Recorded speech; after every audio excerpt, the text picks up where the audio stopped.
नमस्कार, मैं प्रीति सिंह शेखावत, अधिवक्ता सागर, वर्तमान में अखिल भारतीय अधिवक्ता संघ में महिला अध्यक्ष के पद का दायित्व भी मुझे प्राप्त है। आज मैं आप सबके सामने भगिनी निवेदिता की जयंती के उपलक्ष्य में उनके जीवन से संबंधित कुछ प्रेरणादायक प्रसंग आपसे साझा करने के लिए उपस्थित हुई हूँ। जैसा कि हम सब जानते हैं कि भगिनी निवेदिता भारतीय मूल की नहीं थी। उनका जन्म आयरलैंड में एक यूरोपीय देश में हुआ था। उनका जन्म ईसाई परिवार में हुआ था, परंतु उनके जीवन पे भगवान बुद्ध का बहुत अत्यधिक प्रभाव था। इसी दौरान स्वामी विवेकानंद जी से उनकी मुलाकात हुई। वहीं पे उन्होंने उनसे दीक्षा प्राप्त की 25 मार्च 1998 में।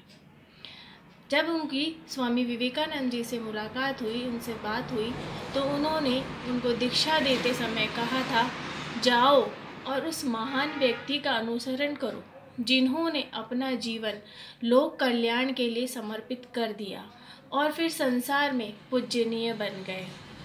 भगिनी निवेदिता ने स्वामी विवेकानंद के वचनों को सशब्द स्वीकार किया। आपको यह भी जानकारी प्राप्त होगी कि भगिनी निवेदिता का मूल नाम मार्गरेट एलिजाबेथ था।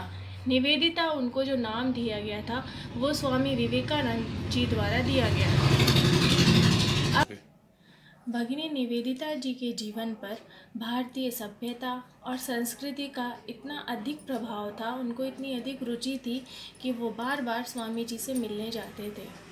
इसी मुलाकातों के दौरान स्वामी जी ने उनको अपने भारतीय संस्कृति के विद्वानों के बारे में, हमारी मूल मान्यताएं क्या है, हमारा जीवन शैली क्या है, हमारे व्यवहार की कुशलताएं क्या है, जैसे हम कर्तव्यनिष्ठ लोग हैं, हम अपनी सभ्यताओं को पूर्ण से मानते हैं, हम आविष्कारक लोग हैं, विद्वान लोग हैं, इस तरह की जानकारियां जब उनको दी गई स्वामी जी द्वारा, तब भगिनी निवेदिता की रुचि भारतीय संस्कृति और सभ्यता के प्रति बढ़ती ही चली गई।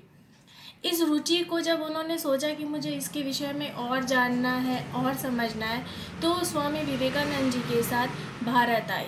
भारत में कई राज्यों में उन्होंने भ्रमण किया, जैसे कश्मीर गई, लद्दाख गई, वहाँ की संस्कृति को जाना, वहाँ को समझा, उसमें रम गई।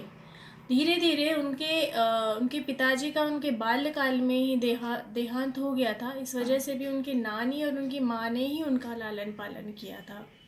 जब उन्होंने भारतीय संस्कृति को जाना, समझा और यहाँ की उनकी रुचि बढ़ती गई, तो अंततः वह कलकत्ता में ही आकर बस गए। यहीं आकर जब वो रहने लगी, तो अंततः उन्होंने अपना निवास स्थान कलकत्ता में बनाया। इसी दौरान उन्होंने भारतीय सभ्यता और संस्कृति से संबंधित पुस्तकें अंग्रेजी में लिखी तथा इसका प्रचार प्रसार पूरे भारत में किया। लोगों की सहायता धार्मिक रूप से भी की उन्होंने, शिक्षण में, शिक्षा के व्यवसाय में थी, सामाजिक क्षेत्र में उन्होंने अपनी बहुत सी सेवाएं भारतीयों को प्रदान की हैं।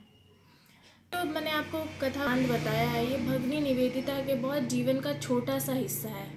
और भी उन्होंने भारतीय सभ्यता और संस्कृति को प्रसार प्रचार करने के लिए बहुत से कार्य किए हैं। लेकिन विडंबना की बात यह है कि हम भारत में जन्मे हैं, भारत की सभ्यता को जानते हैं, संस्कृति को पहचानते हैं, हमें यहाँ के आविष्कार पता है, हमें यहाँ के विज्ञान पता है, उसके बाद भी हम उसको नहीं मानते। हम ये सोचते हैं कि कोई दूसरा विदेशी संस्था उसको प्रमाणित कर दे, उसको मानकता प्रदान कर दे, तब उसको मानेंगे। जो हमारा व्यवहार था, हमारी कुशलताएं थी, हम उसको भूलते जा रहे हैं। और जब हम ही भूलते जा रहे हैं, तो हम आने वाली पीढ़ी को क्या देंगे। भगिनी निवेदिता के जीवन से हमें ये समझना चाहिए कि भारतीय संस्कृति और सभ्यता इतनी महान है, इसमें इतने आविष्कार हुए हैं जिसे पूरी दुनिया मान्यता दे रही है। तो हम खुद ही उसको क्यों ना स्वीकार करें और अपनी आने वाली पीढ़ी को उसको विरासत के रूप में दें। इसलिए आवश्यकता है कि आज हम अपनी सभ्यता को जानें, समझें और फिर उसका प्रचार प्रसार करें, ना कि उसको भूल जाएं और दूसरों से उसके मान्यताओं का इंतज़ार करें कि दूसरे हमें मान्यताएं दें कि नहीं, आप सही हैं, उस टाइम जो हुआ था वो आपके द्वारा किया गया था। इसका बहुत अच्छा उदाहरण है गौमूत्र। गौमूत्र को हम आपकी आजकल की पीढ़ी या हम आने वाली पीढ़ी ये समझती थी कि ये तो ऐसे ये हीन भावनाएं हैं, पंडितों के बनाए हुए टोटके हैं और जो भी उनकी मान्यताएं थी।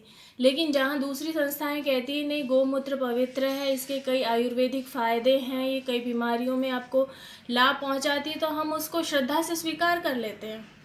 मेरा आपसे ये कहना है कि एक विदेशी मूल की महिला ने आके भारतीय संस्कृति को अपनाया, समझा, उसका प्रचार प्रसार किया, तो हम तो इसी मिट्टी में जन्मे हैं, इसी मिट्टी के बने हैं, तो हमें इस मिट्टी में जितनी भी हम इसका दे सकें, इसका कर्ज उतार सकें, वो हमें उतारना है।